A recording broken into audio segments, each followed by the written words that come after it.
I think often of the line from the Gospel of Matthew that the kingdom of heaven suffers violence, and violent men take it by force.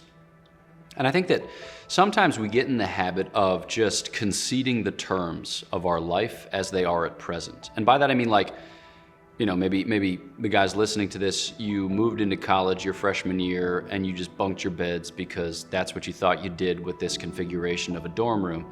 And then maybe like 2.5 weeks later, you made a new friend and you're over, like in his dorm room, and you saw that the beds were lofted and you're like, wow, this is cool. It's like a little cave for my desk.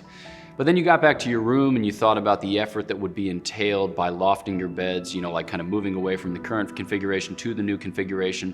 And you realized it would cost you about like an hour and 15 minutes and maybe some sweat and something else.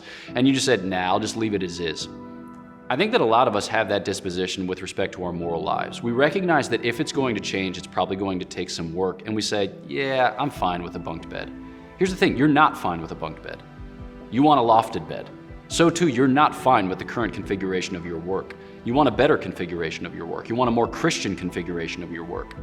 And if you find yourself like constantly flitting over to YouTube and burning time and feeling guilty about it, or if you find yourself like lying on your timesheet and inflating your numbers and billing clients for work that you haven't actually performed, or if you find yourself just engaged in meaningless tasks because you're too nervous at the prospect of asking for more work because you suspect that it might actually lay claim to you in more thoroughgoing fashion, well, the kingdom of heaven suffers violence, and violent men take it by force. It's time to lay claim to a realer appreciation for work in your life and for God's plan, which transpires precisely through it.